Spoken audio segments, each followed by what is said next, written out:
J'aimerais vous souhaiter la bienvenue à cette conférence, effectivement, qui va porter sur la qualité de l'air dans les établissements scolaires. Et je vous rappelle que c'est le volet 1 de la série de conférences. C'est en fonction du document de référence qui a été élaboré par le MELS sur, justement, la qualité de l'air. Dans un premier temps, est-ce qu'en termes de son, vous m'entendez bien? Vous voyez que je suis un petit peu coincé pour le microphone au niveau de la vidéo. J'ai aussi l'autre micro, donc en termes de son, la voix est très, très bien. Excellent. Dans un premier temps, j'aimerais remercier la Fédération de la Commission scolaire, particulièrement Mme Annie Jonf et M. Claude Dumas, et aussi tous les collaborateurs de la Commission scolaire et tous les groupes qui ont participé à l'élaboration de la formation des différents documents, dans l'objectif d'avoir préparé cette formation-là. J'aimerais aussi remercier M. Jean-Guy Gélina du ministère de l'Éducation, aussi pour tout le support qu'il a accordé au niveau de cette formation-là et des différents documents qui ont été préparés. En ce qui concerne la présentation, vous avez tous avec vous le cahier du participant. Vous avez l'ensemble des diapositives qui vont être présentées tout au long de la formation.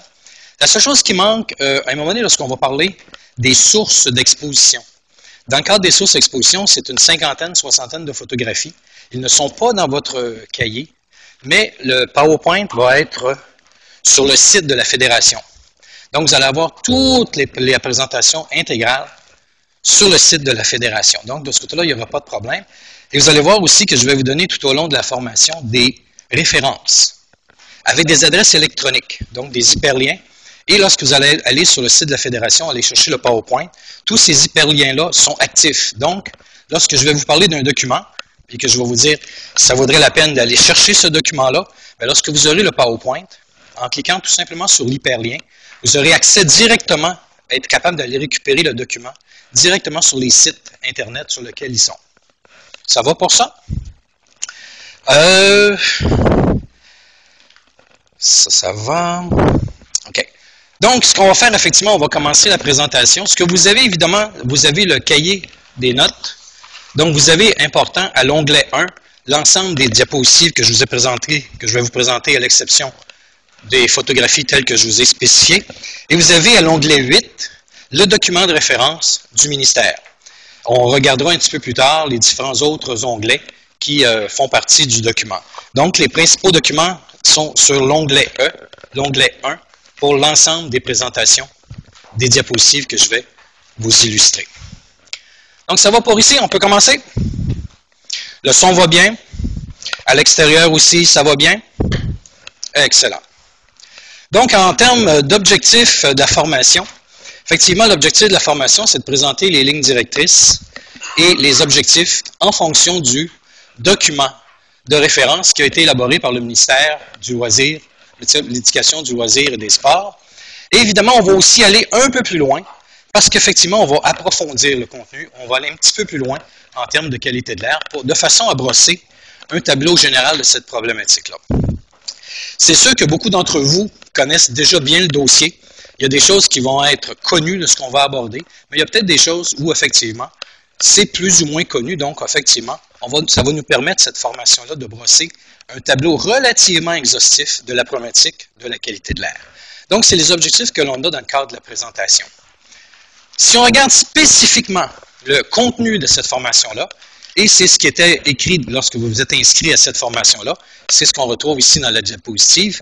Donc, effectivement, c'est de prendre connaissance des diverses stratégies, notamment pour l'approche systématique de la gestion de la qualité de l'air. C'est un petit peu ce qui est nouveau actuellement. On parle d'une approche systématique de la qualité de l'air. Donc, effectivement, c'est ce qu'on va voir et qu'on va un petit peu détailler. On va regarder aussi le cadre juridique. Quelles sont les lois, les règlements qui entourent toute la problématique de la qualité de l'air. On va voir effectivement qu'il y a plusieurs lois qui touchent et qui ont un impact sur nos activités en termes de qualité de l'air. Et on va regarder, distinguer et approfondir en même temps les différents modes de gestion. Et à ce moment-là, on va regarder spécifiquement l'amiante, le radon. On va aller relativement vite sur l'amiante et le radon, car c'est quelque chose que vous connaissez très bien. Ça fait des années, peut-être pas des années, mais ça fait quand même plusieurs mois que c'est une préoccupation importante en termes d'amiante et de radon. Fait qu'on va juste faire un survol pour dresser le tableau. On va brièvement aborder les moisissures. Aussi, parce qu'effectivement, en termes de moisissure, il va y avoir une deuxième formation à l'automne, spécifiquement sur les moisissures. Donc aujourd'hui, on fait juste un petit survol de cette problématique-là. On va parler d'entretien ménager, d'entretien préventif, d'entretien des systèmes de ventilation, d'aménagement de locaux et d'activité des occupants. Donc, c'est ce qu'on va regarder. On va aussi regarder les différentes sources ponctuelles. D'où peuvent originer des problèmes de qualité de l'air? Est-ce que c'est les équipements? Est-ce que c'est les activités des occupants? Donc, on va faire un survol de cette problématique-là. Et c'est ici qu'on va avoir quand même de nombreuses photos pour nous aider à bien visualiser cette problématique-là. Et on va regarder les paramètres de confort, contaminants chimiques, qui sont effectivement et qui se retrouvent dans le document du MELS. Donc, on va regarder ça, notamment pour le chauffage, climatisation, toute la problématique de l'humidité, des choses comme ça. On va regarder aussi quelques instruments de mesure qui pourraient être utiles et pratiques que vous ayez dans vos commissions scolaires lorsque, effectivement, il y a des inspections et des entretiens. Quels sont les principaux que vous devriez avoir qui seraient le plus intéressants? Et on va discuter du rôle et du partage des responsabilités, autant de la direction générale, des ressources matérielles, des ressources humaines, que la direction d'école. Et on va terminer la journée en parlant de communication.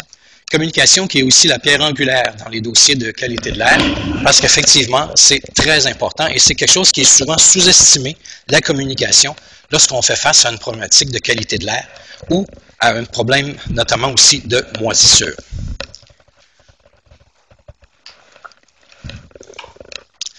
Donc, le plan de la formation, et c'est ce qui va avec l'ordre du jour de la journée ici. Donc, vous avez ça directement dans votre cahier. Donc, ça va être fait en 5 parties. Dans une première partie, on va aborder le contexte. Dans le fond, pourquoi on est là aujourd'hui et pourquoi il y a eu un document de référence et pourquoi on se préoccupe de la qualité de l'air, notamment dans une perspective d'école. Une fois passé le contexte, on va regarder effectivement l'approche systématique de la gestion, le cadre juridique. Important en ce qui concerne la période de questions, et ça a été spécifié, mais je pense qu'il faut le ramener. Après chacun des petites sections, on fera une période de questions, autant pour la salle que pour les gens qui sont à l'extérieur, et que ce sera par clavardage. Donc, si vous possible de retenir vos questions d'éclaircissement, de précision, et que ce soit effectivement après chacune des petits sous-sections de ces parties-là. Donc, après la partie 1, ça va être la partie 2, où on va aborder symptômes, problèmes de santé reliés à la qualité de l'air. Par la suite, on va parler des sources de polluants de l'intérieur. Donc, c'est ici qu'on va avoir effectivement des photos. Et on va parler brièvement de l'aménagement des locaux. Il y a une annexe, un document de référence à ce propos. Et là, on va aborder avant le dîner l'amiante, le radon et la moisissure. Et on va aller dîner après la partie sur les moisissures. Ça n'a pas rien à voir, c'était pas prévu, c'était pas une joke. Ça fait une joke, effectivement. On va peut-être manger du fromage si vous avez du fromage, mais à part de ça, ça devrait être correct. Mais en passant, quand vous mangez du fromage, est-ce que vous aimez le bleu? Dans le camembert, pas le camembert, mais dans le roquefort, la petite ligne verte, c'est quoi? Quelle est la moisissure en question? Penicillium roqueforte, Penicillium de roquefort. Donc, effectivement, si on mange du fromage, pensez que quand on mange du fromage bœuf notamment, ben, on mange des moisissures. Donc, vous voyez qu'on en joke. Il va falloir donc baisser la pression quand on parle de moisissures. On en mange des moisissures, puis il y en a partout. C'est un petit message éditorial en passant. Donc, on va dîner avec les moisissures. Et on va revenir par après le dîner, on va parler de paramètres de confort, on va parler de ventilation naturelle des locaux, d'entretien des systèmes de ventilation. On prend une pause en après-midi, on va aborder l'entretien sanitaire et il y a un formulaire pour déclarer les situations exceptionnelles au niveau qui peut arriver dans vos régions, que ça devrait être déclaré au niveau du ministère, donc on va en parler. Et tel que je mentionnais, on va terminer avec la communication. Partie 6, ben, c'est les photos qu'on va ramener au niveau des sources, lorsqu'on va parler des sources. Donc, ça va pour notre introduction, le contexte où on s'en va. Ça va brosser l'objectif, un tableau assez général de la qualité de l'air. Et vous allez voir que je vais vous suggérer des documents pertinents pour aller plus loin, si vous voulez aller plus loin, dans certains cas particuliers. Donc, le contexte.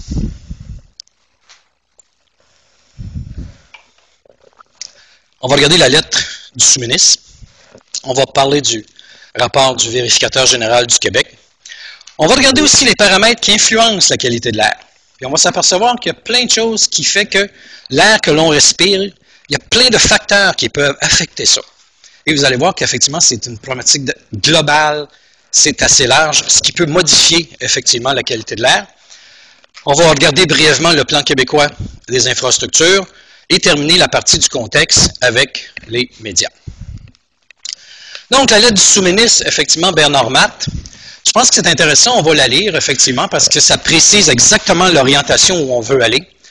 Donc, il est essentiel que la qualité de l'air dans les établissements dont vous êtes responsable devienne une priorité pour votre commission scolaire et que vous mettiez en place, comme le souligne le rapport du vérificateur général, qui a été publié en 2012, une approche systématique de la gestion de la qualité de l'air.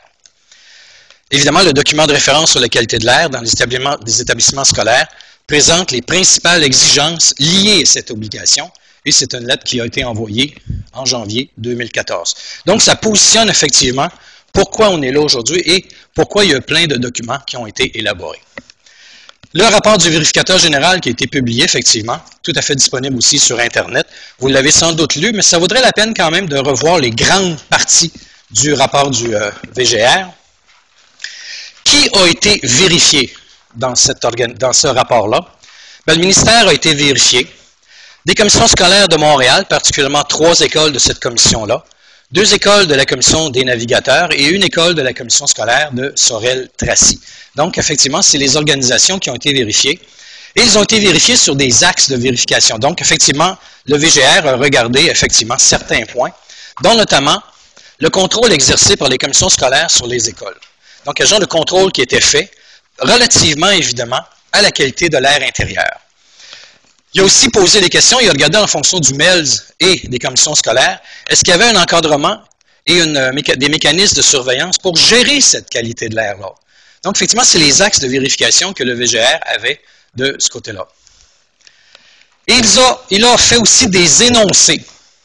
Donc, pour préciser effectivement ce qui était important au niveau de la qualité de l'air, et ça vaut la peine aussi de relire. Donc, une bonne qualité de l'air dans les écoles est bénéfique au plan de la santé et de la productivité des élèves et du personnel qui y travaille. Donc, c'est très important, on vient de camper, qu'une bonne qualité de l'air, ça a un impact sur les élèves et sur les occupants, donc les profs et le personnel aussi. Et important, en l'occurrence, elle réduira les coûts qui y sont associés en évitant les situations problématiques. Donc, effectivement, c'est des énoncés très importants. Puis le vérificateur, il fait aussi des constats dans son rapport. Et parmi ces constats-là, il mentionne que différents facteurs de risque liés à la qualité de l'air intérieur, dont l'enveloppe du bâtiment et son entretien sont peu maîtrisés par les commissions scolaires vérifiées. Donc, c'est quand même important. Ça veut dire qu'effectivement, qu'au niveau de l'enveloppe, il se passe des choses et il y a un contrôle qui manque en quelque part. Donc, c'est quand même intéressant. Donc, ça donne des bonnes pistes. Donc, son deuxième constat, méconnaissance des systèmes de ventilation en activité et de leurs utilisations. Donc, autrement dit, au niveau des systèmes de ventilation, il y a une méconnaissance. On ne comprend pas nécessairement très bien comment fonctionnent les systèmes de ventilation. Et en ce qui concerne la ventilation naturelle, lorsqu'on n'a pas de système de ventilation, les recommandations ne sont pas respectées pour effectivement favoriser une bonne aération naturelle lorsqu'effectivement il n'y a pas de système mécanique pour faire de la ventilation. D'autres constats aussi que le vérificateur a fait. L'entretien ménager de 5 des 6 écoles était négligé. L'encadrement de la qualité de l'air intérieur dans les commissions scolaires, pour les commissions, est souvent insatisfait, donc un manque d'encadrement de la part des commissions scolaires. Et l'encadrement et la surveillance de la qualité de l'air exercée par le ministère ne sont pas adéquats. Donc, c'est vraiment les constats que le vérificateur général a fait. Et c'est là-dessus, effectivement, que par la suite, il y a eu le document de référence du MELS qui a été fait et qui se sont engagés par la suite aussi les formations qui vont être données et qui sont commencées depuis hier. Si on regarde les principales recommandations maintenant que le VGR a fait, notamment au niveau des commissions scolaires, la première au niveau des commissions scolaires, c'est de mettre en place un programme d'entretien préventif complet. Puis voir évidemment son application rigoureuse dans tous les bâtiments d'école. Donc, un bon programme de ce côté-là. S'assurer que les travaux d'entretien sont réalisés avec diligence. Donc, ce n'est pas juste qu'on fait des travaux d'entretien, c'est qu'ils sont aussi bien faits. Et important aussi, c'est prendre des mesures pour mieux connaître l'historique des bâtiments et de leurs composantes. Les bâtiments évoluent, les équipements évoluent, le personnel change, et on ne sait pas ce qui se passe dans l'historique. Donc, important d'avoir effectivement un bon historique des bâtiments et de leurs composantes.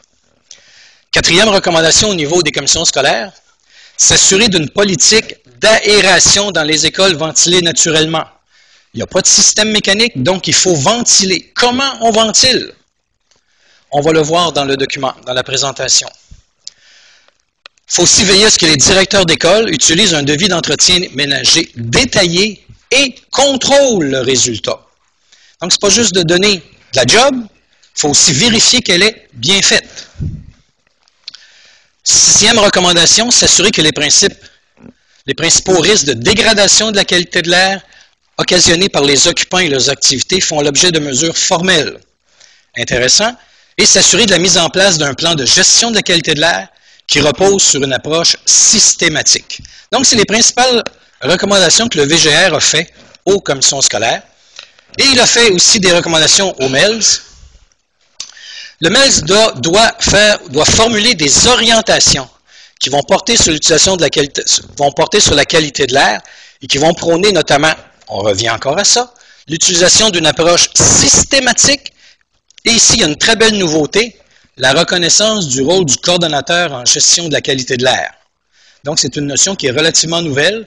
Et effectivement, la recommandation au niveau du ministère, c'est qu'effectivement, qu'il faut que dans les commissions scolaires, il y ait un responsable de la gestion de la qualité de l'air. Deuxième recommandation qu'ils ont effectuée au MELS, c'est évidemment de déterminer des standards au niveau des contaminants les plus susceptibles de se retrouver dans l'air et aussi de statuer sur les paramètres de confort, température, humidité. Donc, effectivement, c'est les recommandations que le VGR a faites au MELS. Et en troisième, évidemment, instaurer un mécanisme de reddition de comptes formel pour, effectivement, tout voir au contrôle des problématiques de qualité de l'air. Donc, c'est les principales recommandations que le VGR a faites au MELS. Suite au rapport du VGR, la Fédération des commissions scolaires, le ministère s'est mis en branle et, effectivement, par le biais de nombreux comités, a travaillé là-dessus. Et, effectivement, ça en a résulté à la production, effectivement, de 2 documents, dont le document que vous avez aujourd'hui, qui est le document de référence sur la qualité de l'air et qui fait l'objet de la formation que l'on a aujourd'hui. Donc, c'est le premier. Alors que le deuxième, c'est un document qui va apparaître au printemps 2014. C'est un nouveau document directement sur la problématique des moisissures. Donc, ce document-là n'est pas encore publié, n'est pas encore disponible, mais devrait l'être dans le cadre du printemps.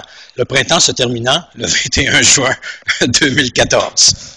Donc, effectivement, et ça va s'intituler fort probablement « Gestion de la problématique des moisissures en milieu scolaire, responsabilité et bonnes pratiques ». Un document publié, un deuxième en cours de route. Ça va aussi donner lieu, comme suivi aux différentes recommandations et au travail qui a été fait par les différents comités, à évidemment l'élaboration d'une première formation sur la qualité de l'air. Et c'est ce que vous avez aujourd'hui. Nous avons commencé hier et il y a une tournée du Québec qui s'enclenche dans les 2 ou 6 prochaines semaines. Donc, effectivement, c'est ce que l'on fait actuellement. Et il va y avoir aussi à l'automne une autre séance de formation, mais portant spécifiquement sur les moisissures, qui va effectivement arriver à l'automne 2014. Grande question.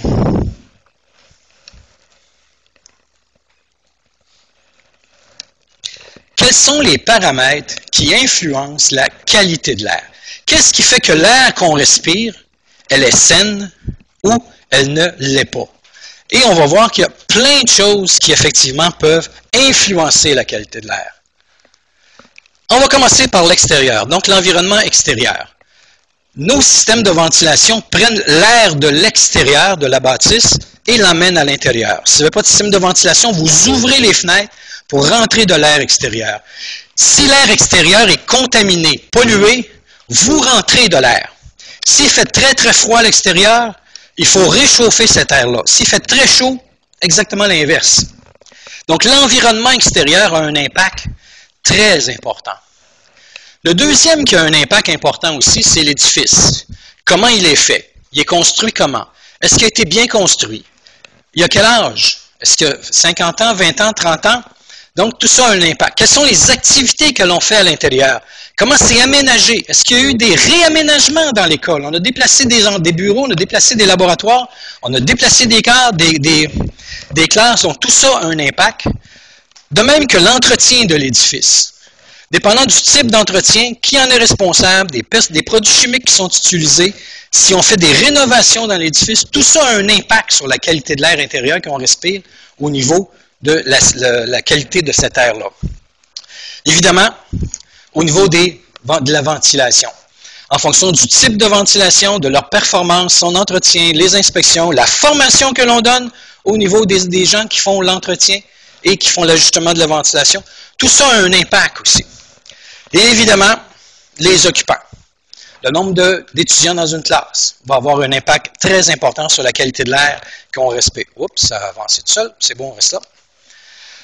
Les habitudes de vie, évidemment, on a éliminé le tabac, heureusement, aujourd'hui. Donc, toute l'information, charge de travail, stress, tout ça a un impact sur la qualité de l'air indirectement au niveau de la qualité de l'air. Charge de travail et stress peut générer des problèmes de santé, mais les problèmes de santé ne sont pas attribués à la qualité de l'air, mais sont fort probablement plus attribués parfois à la charge du travail et au stress. Quand on a des maux de tête, là, est-ce que ça vient parce qu'on est stressé et qu'on a une bonne charge de travail ou c'est la qualité de l'air? Problématique. Donc, les occupants ont un impact. Et dernière bulle ici, toutes nos normes ont aussi un impact. Tous les codes de construction ont un impact. Dans le sens que, si vous avez un édifice qui est construit dans les années 30, cet édifice-là répond au code de construction des années 30, avec les normes de ces années-là. Donc, en termes de qualité de l'air, c'est la qualité de l'air qu'on pensait, qu'on disait, en 1930, en 1940, on doit avoir tel type de quantité d'air. L'édifice aujourd'hui, en 2014, ça a été construit selon le code des années 30-40. On ne peut pas lui demander de répondre aux nouvelles obligations d'aujourd'hui. Donc, un édifice qui est construit dans les années 30, 40, 50 répond au code de construction de ces années-là. Un édifice qui est construit dans les années 2010, 2014 répond au code de construction actuel avec les normes actuelles. Donc, très important que dans un vieil établissement, on ne peut pas demander aux unités mécaniques de nous fournir un air de qualité extraordinaire qui va répondre aux nouvelles normes. Les édifices ne sont pas conçus comme ça.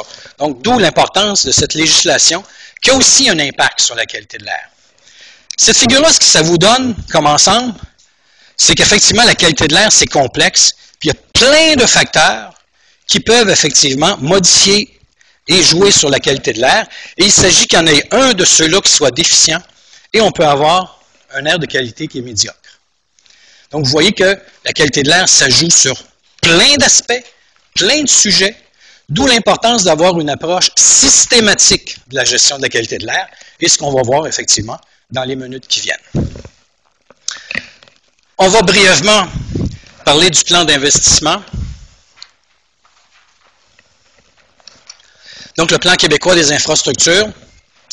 Juste pour vous rappeler, vous le connaissez bien parce que c'est ce que vous gérez, qu'effectivement, il y a des budgets d'investissement, 500 millions par année qui est dédié aux commissions scolaires en termes de budget d'investissement, mais aussi allié à ça qu'il y a eu des compressions au niveau du personnel, au niveau des budgets, parce qu'effectivement, il y a eu des compressions de 600 millions. Donc, ça crée une problématique relativement difficile à gérer et vous êtes malheureusement dans cette situation-là, où effectivement, il y a une réduction des ressources, mais malheureusement avec un maintien des services et des obligations. Donc, vous avez effectivement, comme responsable de commission scolaire, à dealer aussi avec ça et avec les nouvelles responsabilités qui s'en viennent notamment au niveau de la qualité de l'air. Terminer le contexte, on va parler brièvement des médias. Vous savez que la problématique de qualité de l'air, la problématique des moisissures, ça fait la une des journaux régulièrement. Il s'agit qu'il y ait un petit problème pour qu'effectivement, ça fasse la une des journaux.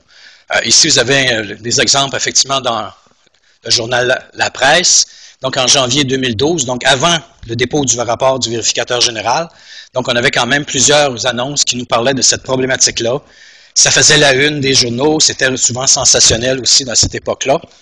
À titre d'exemple, encore là, avant la publication du rapport du VGR, dans la presse du samedi 6 octobre 2012, moi je reste à Québec, je cite La Presse le samedi, Et la première chose que je fais quand je lis la presse, c'est la chronique de Foglia. Et après ça, c'est ce cahier cinéma maison. Fait que je feuilletais la presse, puis j'arrive devant le cahier ici, puis là, je vois les moisissures, elles sont parmi nous. J'étais certain de tomber sur le cahier cinéma, puis un nouveau film qui était sorti. Donc, on voit l'impression que ça donne quand on voit ce genre de choses-là, où on pense effectivement que c'est un nouveau film d'horreur ou n'importe quoi. Mais c'est pas le cahier cinéma, c'est le cahier maison. Donc, l'impact psychologique que l'on crée chez les gens qui regardent la presse, qui lisent la presse, c'est que les moisissures avec une chose comme ça, c'est dangereux. C'est un cahier de 6 pages en plus, complet, juste sur la problématique des moisissures. Donc, on vient de donner une image très, très négative de la problématique des moisissures. Donc, on amplifie le problème au niveau des moisissures. Moi, je trouve ça dommage, quelquefois, qu'effectivement, au niveau des médias, le côté sensationnalisme de tout ça, ça crée évidemment des problèmes. Arrive évidemment le dépôt du vérificateur général. Et c'est une annonce effectivement dans le soleil, donc de l'air nocif dans nos écoles, dépôt du rapport du vérificateur général. Et évidemment, les caricaturistes se sont allés le crayon, effectivement. Donc, effectivement, dans le soleil du 3 décembre 2012, aujourd'hui, le cours de sciences naturelles, nous allons cueillir des champignons dans la classe. Manger du bleu, ouais, peut-être pas juste du bleu, par exemple, si ça pousse comme ça sur elle. Fait qu'effectivement, vous voyez les images que ça donne, effectivement, en termes de publicité négative au niveau de cette problématique-là. Donc, ça accentue les craintes des occupants. Fait que maintenant, quand on parle de qualité de l'air, quand on parle de moisissure, bien là, évidemment, c'est ce genre de choses-là qu'on voit puis qu'on pense que les moisissures poussent partout. Donc, on crée des craintes qui peuvent effectivement être préoccupants pour les occupants et les parents, évidemment. Arrivent évidemment d'autres publications. Ça, je pense que c'était dans la presse, effectivement, le 25 juin. Et là, il y a tous les échantillonnages qui rentrent, on fait venir des consultants, on fait plein de tests. Et là, ça fait la une des journaux, les tests, des tests d'air controversés. Donc, qu'est-ce qu'on fait avec ça? Donc, effectivement, ça devient compliqué. On fait des évaluations, on a des tests, et c'est controversé. Puis là, souvent, il y a 3-4 consultants qui rentrent dans le dossier. Tout le monde dit l'un et le contraire. Donc, ça devient très, très problématique au niveau de la compréhension de cette problématique-là. On ferme des écoles. Ça crée de la pression sur les parents, les occupants. Ça vous crée de la pression parce qu'effectivement aussi, il y a tous les élus municipaux qui tapent du pied. Parce qu'effectivement, pour que tout accélère vite, donc ça crée une pression assez importante. Et effectivement, ça cause des problèmes. Ce qui fait que ça nous arrive avec tout ce contexte-là, on va pouvoir aborder maintenant le manuel, effectivement, de la qualité de l'air, donc le document de référence, qui sont les lignes directrices du ministère du loisir, de l'éducation et du loisir. On pourrait prendre les questions, on pourrait commencer par les questions de la salle. Étant donné effectivement que nous sommes en visioconférence, on va prendre dans un premier temps les questions de la salle et par la suite, effectivement, si nous avons des questions au niveau du clavardage, on pourra lui répondre directement. Ce que je vous demande, si vous me posez une question, je vais devoir répéter votre question. C'est pas que je ne la comprends pas, mais il y a un microphone ici et il faut que les gens qui sont à l'autre bout, effectivement, comprennent la question. Donc, si vous avez une question, je vais la comprendre, je vais la répéter pas trop l'interprétant si possible. Donc, est-ce que dans la salle, ici, nous avons des questions? En ce qui concerne le contexte, rapport du vérificateur général ou des choses qui, effectivement, qui nous permettent de nous enligner. Si vous n'avez pas de questions, on va les voir. Oui?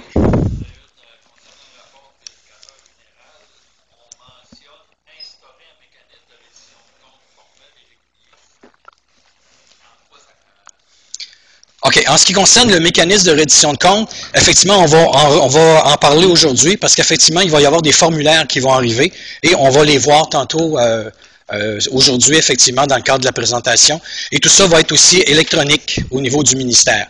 Donc, effectivement, ça va être sur Excel, je pense, M. Gélina?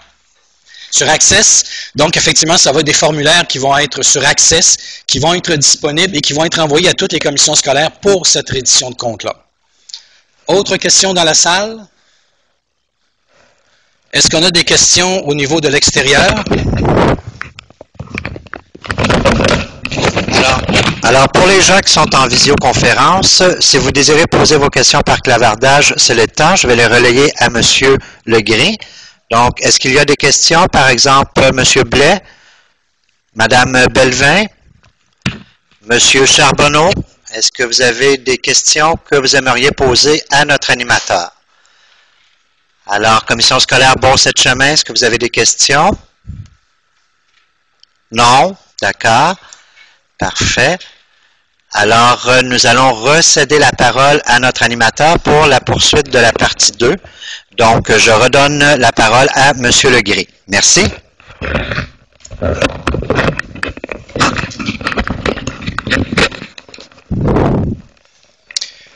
Nous allons reprendre, donc, les principales lignes directrices du ministère, donc, qui proviennent effectivement du document de référence. Donc, la première chose qu'on va voir, effectivement, qui est tirée du document de référence, c'est l'approche systématique de la gestion de la qualité de l'air. Et dans cette première partie, ce que nous allons voir, c'est effectivement les objectifs prioritaires qui ressortent du document. Et nous allons aussi voir les différents rôles associés et délégués à la Direction générale des commissions scolaires. On va aborder aussi les politiques de qualité de l'air. Donc, effectivement, ça va prendre un énoncé d'une politique de qualité de l'air. On va parler des rôles de direction des ressources matérielles, du rôle du responsable de la qualité de l'air.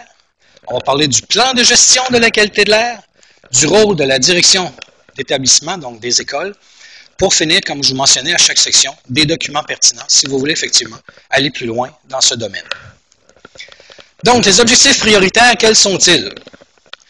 Réduire le plus possible les émissions de contaminants dans l'air. Dans l'air, il y en a toujours des contaminants. Il faut juste voir à ce qu'effectivement, ils ne soient pas très élevés et qu'ils n'affectent pas la santé des étudiants et des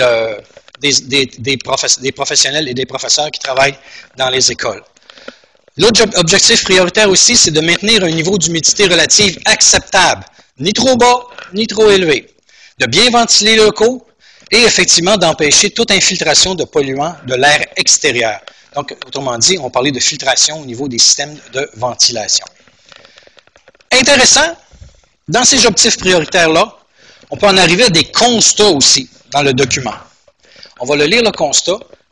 Une qualité de l'air acceptable contient des contaminants qui se situent en deçà des normes réglementaires et que, dans ce cas, 80% des occupants ne sont pas incommodés.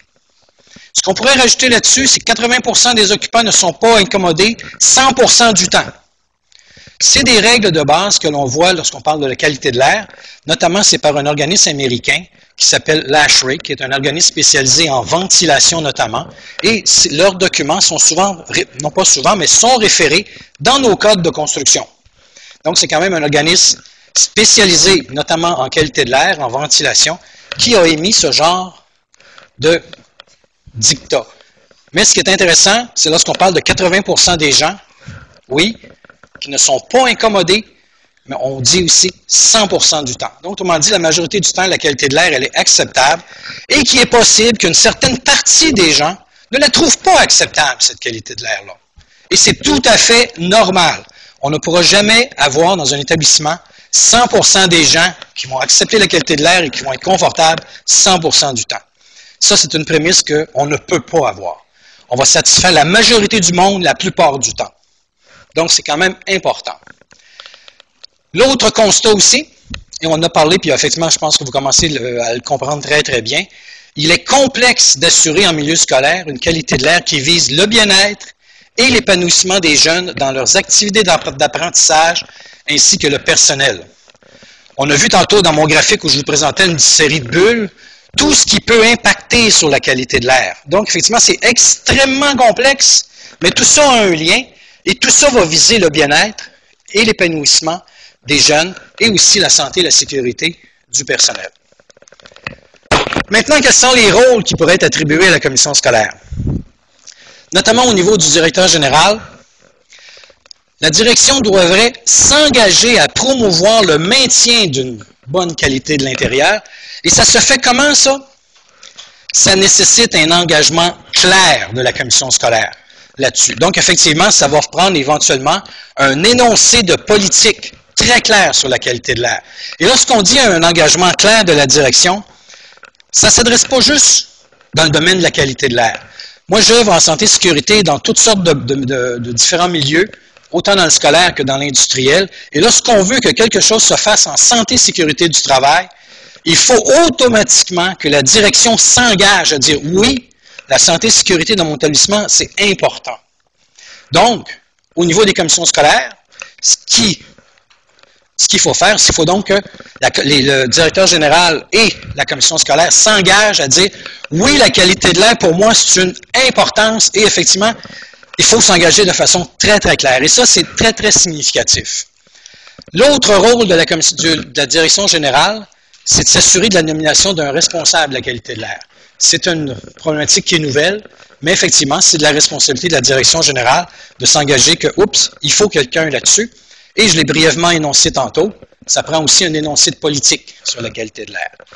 C'est quoi un énoncé de politique? C'est tout simplement un texte, un court texte, qui oriente la pensée et l'engagement de la commission scolaire pour illustrer effectivement que c'est important d'avoir un environnement qui est sain. Et ça, c'est intéressant parce que ça va aussi favoriser l'adhésion du personnel puis de leurs différents comités, que ce soit les comités de santé et sécurité ou les différents comités de bien-être que vous pouvez avoir, et toutes sortes de noms, les comités de relations de travail que vous pouvez avoir dans vos commissions scolaires. Donc, effectivement, si les gens sentent que la direction est engagée, qu'il y a un énoncé de politique clair là-dessus, les différents groupes vont effectivement s'allier et effectivement travailler tout ensemble à une bonne politique, à un bon maintien de la qualité de l'air. Et je pense que c'est aussi important, ça stimule l'engagement des occupants, notamment les élèves et les parents. Important, à l'automne, la Fédération va fournir un énoncé de politique. Donc, effectivement, que vous pourrez avoir directement dans vos différentes commissions scolaires. Maintenant, en ce qui concerne le rôle des directeurs, des directions des ressources matérielles, c'est de s'assurer de la mise en place d'une approche systématique de la gestion de la qualité de l'air. Autrement dit, c'est de faire un plan de gestion de la qualité de l'air. C'est aussi de mettre en place les directives et les procédures qui ont été élaborées par le MELS, qu'on retrouve dans le document de référence. C'est aussi de gérer les problématiques de qualité de l'air, d'assurer la formation du personnel et de tenir à jour des registres de toute l'information que l'on a sur les équipements, les plaintes et effectivement les améliorations que l'on fait. Et évidemment, c'est aussi de la responsabilité de la direction des ressources matérielles de nommer un responsable de la coordination, du plan d'action. Dans le document de référence, à l'annexe 4, vous avez une liste de responsabilités. Dans le document, je pense qu'on a un annexe aussi.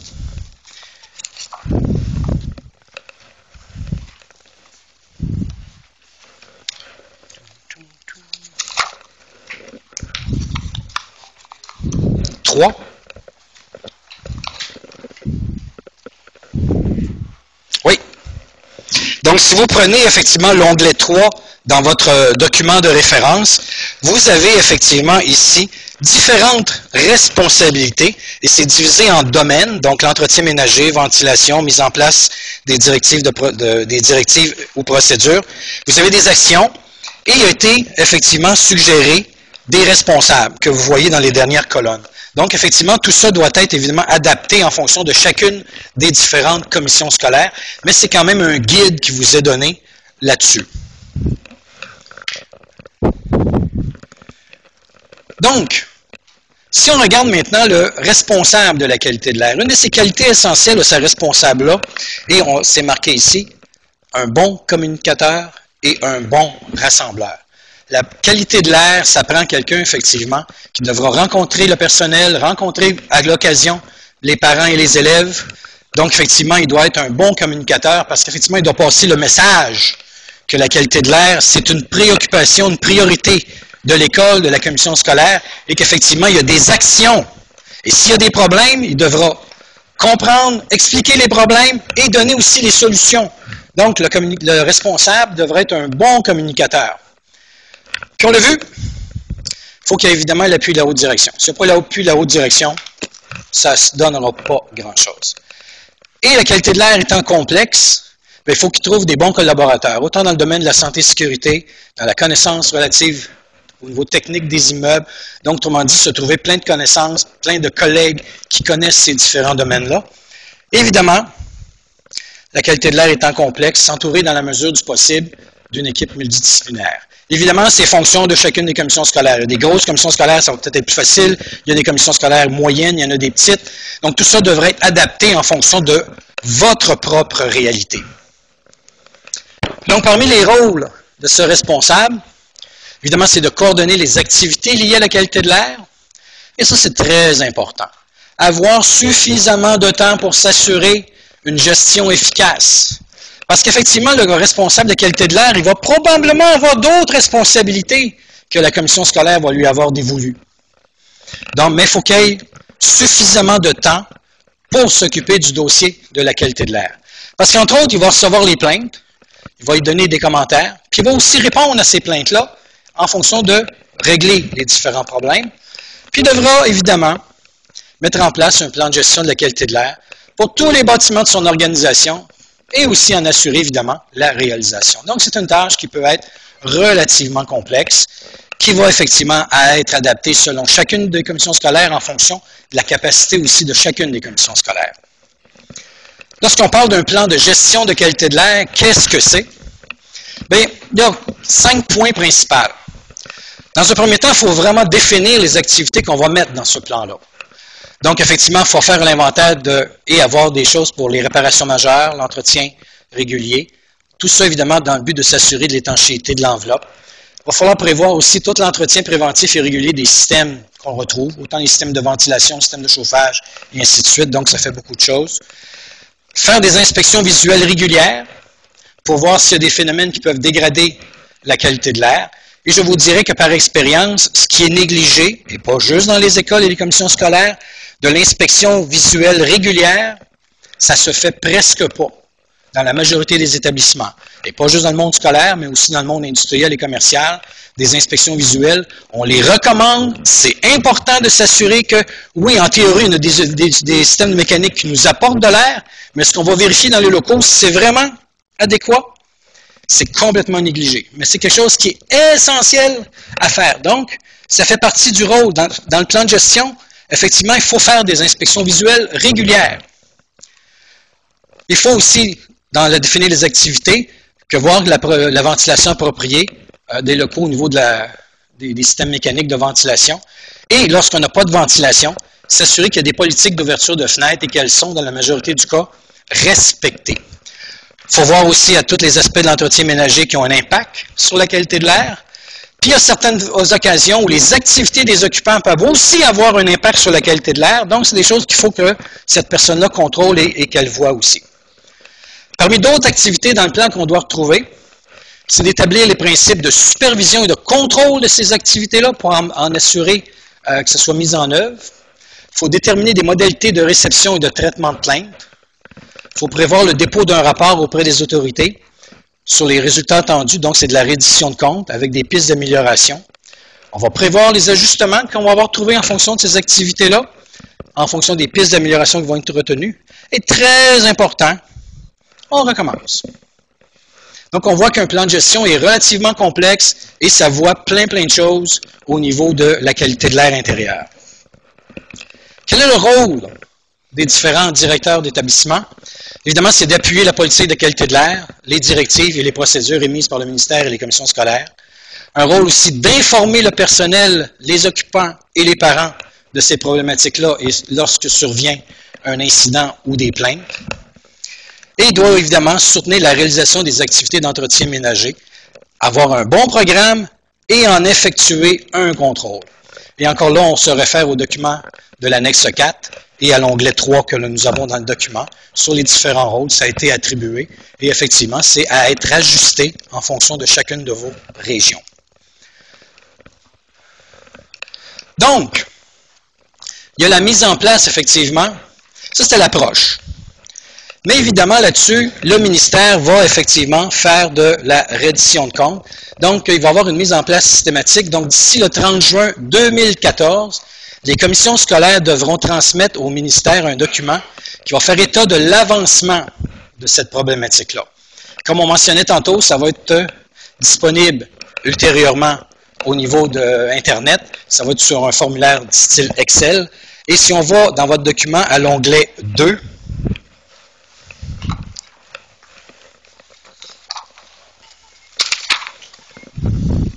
donc si on prend l'onglet 2, on pourrait revoir brièvement ce que vous aurez à compléter. Évidemment, dans le formulaire que vous avez là, il y aura probablement des ajustements mineurs qui devront être faits, mais effectivement, ça va être sensiblement sous ce formulaire-là. Malheureusement, je ne peux pas l'afficher à l'écran, mais on peut regarder directement dans notre cartable à l'onglet 2, qui est la reddition de compte 2013-2014, approche systématique de gestion de la qualité de l'air. Tout le monde est à cette page? Donc, effectivement, c'est divisé en différents domaines, en différentes approches de gestion. Donc, effectivement, si on prend le domaine de l'entretien ménager, les différentes approches de gestion.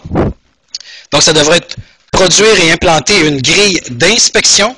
Là, il faudra voir dans la colonne outils de gestion, est-ce que c'est informatique ou c'est manuel que c'est fait. Si vous êtes dans une école primaire ou secondaire, vous devrez dire quel est le pourcentage d'implantation de cette activité-là et ultérieurement, la date d'échéance qui est prévue. Et s'il y a des notes complémentaires. Je pense, M. Gélina, ils ont jusqu'à quelle date pour remplir ça?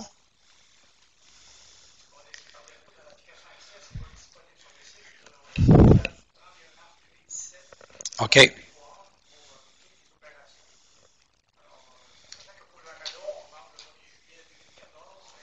OK. OK. Donc, si je répète effectivement l'information qui a été donnée par M. Gélina du ministère de l'Éducation, les gens ont jusqu'en 2017 pour compléter ce document-là, effectivement, à l'exception du radon, qui là, effectivement, il y a une autre date butoir qui est en 2014. Juillet 2014. C'est directement la première page de l'onglet 2.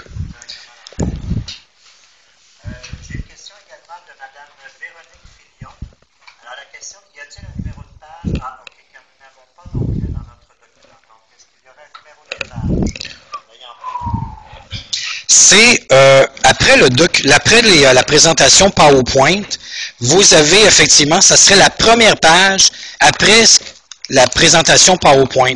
Donc, autrement dit, en termes de proportion dans votre document, c'est le dernier tiers. Oui?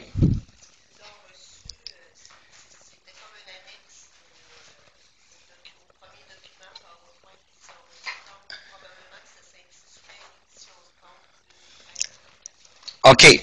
Si vous avez un fichier électronique, ça s'intitulait « Reddition de compte 2013-2014 ». Madame Fillon, est-ce que ça répond à votre question?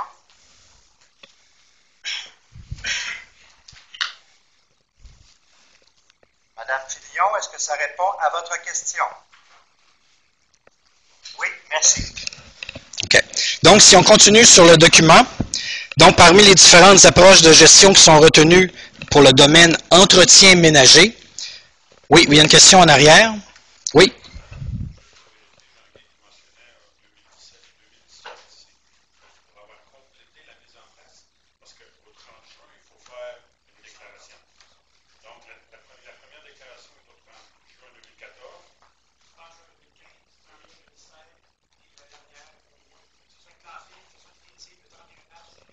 OK. OK. OK. Donc, je répète, le formulaire doit être complété pour le 30 juin 2014, mais avec des échéances jusqu'en 2017. Que je pense que j'ai mal interprété votre réponse tantôt, effectivement. OK. OK. Je répète la réponse de M. Gélina du ministère. Vous devez, dans un premier temps, compléter au 30 juin 2014 le document et ultérieurement, à chaque année, au 30 juin. Mais pour compléter l'ensemble, vous avez effectivement jusqu'en 2017 en ce qui concerne les dates d'échéance prévues. Là, j'ai bien répondu, bien transmis votre information. Merci. Donc, si on continue au niveau des différentes approches de gestion, nous avons vu produire et implanter une grille d'inspection. Il y a aussi produire et implanter un devis et des routes de travail, assurer l'entretien quotidien, hebdomadaire et périodique, signaler les mauvais usages ou pratiques, corriger les mauvais usages ou pratiques, s'assurer que le personnel a les connaissances nécessaires. Tout ça était pour le volet entretien ménager. Au niveau de la partie du domaine ventilation, nous avons respecté la conception et les usages originaux des locaux, s'assurer d'une conception des systèmes de ventilation respectant les normes du Code national du bâtiment lors du réaménagement, de changement d'usage ou de rénovation, assurer la ventilation naturelle par l'ouverture des fenêtres s'il n'y a pas de système mécanique. En ce qui concerne le domaine de la mise en place des directives et procédures, qu'effectivement, il y a des directives d'ouverture de fenêtres, la mise en place d'un programme d'entretien préventif des systèmes électromécaniques, d'une inspection périodique de l'enveloppe du bâtiment,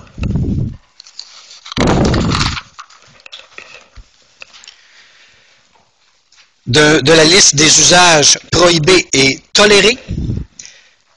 Une autre approche de gestion aussi qui est le processus de nettoyage des systèmes de ventilation, le processus pour le signalement, le traitement et le suivi de l'inconfort des occupants. Développer des processus de travaux selon les 3 facteurs de risque, soit chimiques, les COV, c'est composés organiques volatiles, biologiques, moisissures, et physiques. Ici, c'est marqué pour physique, en parenthèse, amiante et radon, mais il y a une petite correction à faire. Amiante et radon devraient être mis dans les risques chimiques. Donc, amiante et radon ne va pas dans risque physique, mais dans risque chimique.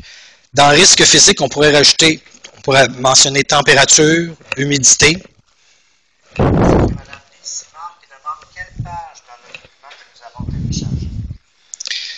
Le document qui a été téléchargé tient sur une seule page pour ce document-là. En principe, c'est un document effectivement qui s'intitulait, le fichier électronique s'intitulait « Reddition de compte 2013-2014 » et le document n'avait qu'une seule page, à mon avis. Page qui est recto-verso, effectivement. Donc, effectivement, ça pourrait s'afficher en deuxième. Espérant que ça réponde à la question. Donc, toujours dans l'approche de gestion, la dernière chose pour la mise en place des directives et procédures. Donc, développer une procédure en cas de déversement de contaminants. Et en ce qui concerne du domaine sur la traçabilité et du suivi, élaborer le registre des matériaux susceptibles de contenir de l'amiante. Ça, je pense qu'avec la nouvelle loi, probablement que la majorité des gens l'ont probablement fait. Faire le relevé de la concentration de radon. Ça aussi, ça devrait être fort probablement très enclenché ou presque terminé au niveau des commissions scolaires. Élaborer les autres registres sécurité du bâtiment, notamment en ce qui concerne les dégâts d'eau, signalement d'inconfort. Et le dernier point de cette approche de gestion, c'est l'historique de l'entretien des composantes de l'immeuble. Donc, en fonction de chacune de ces approches de gestion-là, vous devez savoir si vous avez utilisé un outil informatique ou manuscrit, et selon que vous ayez des écoles primaires et secondaires, vous devez en évaluer le pourcentage d'implantation et la date prévue d'échéance qui est prévue. Ça va pour ça?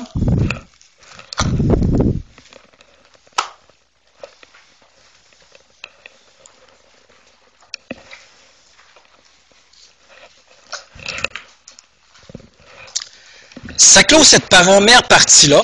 Et là, je vous mentionnais qu'effectivement, que chacune des sections que je vais vous présenter, je vais vous donner des références avec des documents pertinents si vous voulez effectivement aller un peu plus loin en termes de qualité de l'air. Un des documents que je veux vous mentionner qui est très important, qui a été écrit par Santé Canada et qui a été publié en 2013. C'est intéressant, ça s'intitule et ça s'adresse directement et spécifiquement aux écoles. C'est Trousse canadienne pour les écoles, Trousse d'action, pardon, pour les écoles canadiennes. Donc, c'est un document qui est très bien fait, très bien vulgarisé et qui est divisé en différents chapitres où c'est des listes de contrôles qui doivent être faits. Donc, c'est tout réparti en fonction liste de contrôle administrative, liste de contrôle en matière de santé, liste de contrôle relative au traitement de l'air, relative à la salle de classe, liste de contrôle relative aux salles de classe relogeables. Je me souviens plus trop ce que voulait dire relogeable. Liste de contrôle au service d'entretien, et ainsi de suite. Donc, vous avez plusieurs listes de contrôle. Dans le fond, c'est des cochers oui, cochers non. Donc, effectivement, ça vous donne des bons indices pour quel genre de travaux qui peuvent être effectués en fonction de chacune de ces différentes activités-là. Il donne aussi dans ce document-là des listes de surveillance qui doivent être faites justement par le coordonnateur de la qualité de l'air. Donc, intéressant, vous avez effectivement des listes de vérification, des dates, et on peut apporter des commentaires. Évidemment, c'est toutes des choses qui sont adaptables en fonction de vos établissements, mais ça vous donne quand même des pistes et des guides pour effectivement faire quelque chose là-dessus. Il y a toujours dans le document de Santé Canada des listes de contrôle relatives au traitement de l'air, donc effectivement des listes de vérification. Donc, ça fait des choses effectivement qui doivent être vérifiées, et c'est relativement facile d'approche dans ce document-là. Autre document aussi intéressant, mais là, ici, c'est un document français. Et quand je dis document français, je sais qu'effectivement, c'est écrit en français avec des phrases très, très longues, des textes très, très longs. Mais effectivement, c'est quand même très bien fait et c'est très récent aussi. Effectivement, ça a été publié en 2010 et vous avez les adresses électroniques qui sont ici dans le bas. Donc, comme je vous mentionnais au tout début, lorsque vous irez chercher la présentation sur le site web de la Fédération, les hyperliens seront actifs et juste en cliquant sur l'hyperlien, vous allez effectivement récupérer ce genre de document-là. Intéressant au niveau effectivement de la France, donc le ministère des Affaires sociales et de la Santé, ils ont fait en 2010 ce qu'ils appellent, eux, un guide pratique, donc un guide pratique de gestion de la qualité de l'air. C'est des documents d'une centaine de pages à peu près, qui donnent effectivement une bonne revue de l'ensemble de la problématique de gestion de la qualité de l'air. Donc ici, c'était le guide pratique, mais ils ont aussi fait un guide technique. Et le guide technique s'intitule « Diagnostic et prise en charge », et là, c'est un peu drôle, des syndromes collectifs inexpliqués. C'est le syndrome des édifices à bureaux. Eux l'appellent le syndrome collectif inexpliqué. Mais c'est syndrome des édifices malsains, syndrome des édifices hermétiques. Donc, effectivement, c'est les problèmes qu'on retrouve dans les établissements où il y a des systèmes de ventilation puis qu'on ferme les fenêtres. En France, ils appellent ça le syndrome collectif inexpliqué. C'est des documents intéressants que vous pouvez effectivement aller downloader et que vous pourrez feuilleter dans vos temps libres pour avoir plus d'informations là-dessus. Donc, ça clôt la première partie de cette approche. Est-ce que vous avez des questions avant qu'on passe à la partie plus cadre juridique? Donc, on va commencer par des questions dans la salle pour, par la suite, aller au niveau de la vidéo. Oui, monsieur.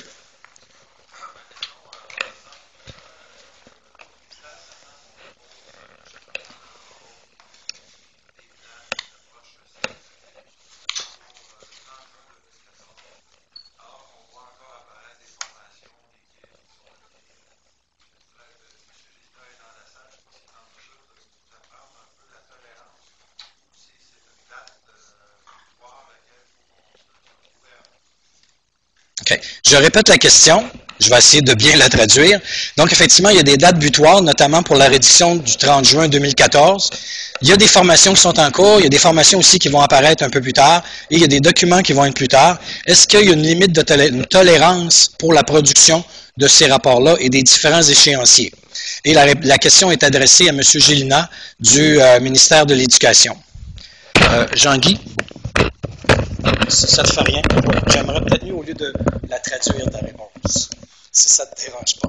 Ce que je vais faire, je vais passer le microphone à M. Gélina de façon à ne pas faire la traduction moi-même. Écoutez, il y a toujours une date butoir, 30 juin 2014, mais on pense bien que les commissions scolaires, on va peut-être avoir un petit peu de temps pour remplir cette application-là. Bien, écoutez, avec l'application Access qu'on va vous donner, ça va être assez simple à remplir. Puis on pense que la plupart des commissions scolaires ont déjà un plan de gestion de qualité de l'air, déjà entrepris. Il y en a qui c'est quasiment complété. Alors, on pense qu'au niveau, pour remplir cette application-là, ça ne sera pas tellement long. Je pense bien que il y a beaucoup d'éléments, ça paraît pire que c'est. L'application Access qu'on a montée semble, vous allez voir que c'est assez simple à remplir. Fait qu'on ne pense pas qu'il y ait beaucoup de retard, mais c'est sûr qu'on va accepter du retard un petit peu comme dans d'autres applications. Mettons pour les maintiens de bâtiments, il y en a souvent qui arrivent un petit peu plus tard. Donc, c'est pas 30 juin, rendu en 2, c'est sûr on va accepter au mois de juillet, etc. Parce que moi, j'ai une réduction de compte à faire au mois de septembre pour le vérificateur général à chaque année. Donc, pas trop tard non plus, parce que je puisse faire moi-même ma reddition de compte au ministère, au vérificateur général. Donc, 30 juin, oui, il y a une petite marge de manœuvre, mais pas trop grande quand même. Vous allez voir que ça ne sera pas compliqué à remplir comme application. On s'est rendu compte qu'on vous en demande beaucoup en reddition de compte. Ça fait que là, on va tenter de faire ça simple pour vous autres. Je pense que ça va être le cas. Puis d'ici à fin avril, on pense que l'application Access va être disponible sur le site Internet du ministère. On va vous envoyer une lettre comme telle d'ici à fin avril pour vous expliquer comment faire. Ça va être assez simple, je pense, pour remplir ça. J'espère que je réponds à la question. Est-ce que ça répond à votre question? Oui? Merci beaucoup. Merci. Madame Muriel Lafarge demande, si on accepte que 20% des personnes puissent être incommodées, pour certaines écoles, ça peut être beaucoup de monde, est-il prévu une gestion de ce genre de problème? Parenthèse, les hypersensibles. Avons-nous 30 secondes pour répondre ou nous avons-nous 1 heure pour répondre à cette question-là? Effectivement, le principe de la HRA est un principe, effectivement, qui est le principe de base, lorsqu'on parle du 80% de gens satisfaits, c'est qu'effectivement, le principe fonctionne comme tel. Ici, nous avons une classe ou un local, et pour HRA, on prend des gens qui arrivent de l'extérieur, ils rouvrent la porte, ils rentrent dans le local, sentent un petit peu, et là, doit porter un jugement sur est-ce que la qualité de l'air, je la trouve confortable ou je la trouve inconfortable. Et c'est dans cette occasion-là que l'on dit que 80% des gens, quand ils rentrent, doivent être effectivement confortables et qu'il y a 20% de gens qui n'apprécieront pas l'odeur qui est dégagée dans la pièce. Donc, c'est dans ce sens-là le 80-100%. Donc, c'est un principe de confort. Est-ce que les gens rentrent dans la pièce, on est bien ou pas bien? En ce qui concerne la problématique des gens qui sont hypersensibles, ça ne rentre pas dans ce 20%-là, parce qu'effectivement, la problématique que lorsqu'on a des gens qui sont hypersensibles, ben c'est très, très difficile à gérer cette problématique-là, parce qu'effectivement, tu peux avoir 1, 2, 3, 4, 5 personnes qui peuvent être hypersensibles. À mon avis, je pense qu'il faut effectivement faire du cas à cas dans des affaires comme ça. Il n'y a pas des règles, il n'y a pas de règles de base. Si effectivement la personne est hypersensible et effectivement ne peut pas être dans ce local-là, est-ce qu'il est possible de la changer de local? Est-ce qu'il est possible, autre alternative, de la changer d'école? Je ne le sais pas, là, ce n'est pas des orientations nécessairement, mais de gérer la problématique des personnes hypersensibles, c'est extrêmement difficile et c'est du cas à cas. C'est à peu près la réponse que je peux faire à madame sur ce sujet-là, parce qu'effectivement, c'est un sujet extrêmement complexe, mais je rappelle encore que lorsqu'on parle avec des gens qui sont hypersensibles, c'est de la gestion au cas à cas. En espérant que ça réponde. Oui? Un instant. Oui?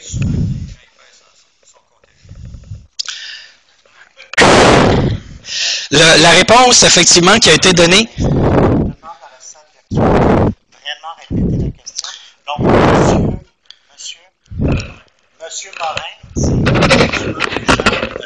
Monsieur Morin mentionne que souvent les gens qui sont hypersensibles sont également contagieux.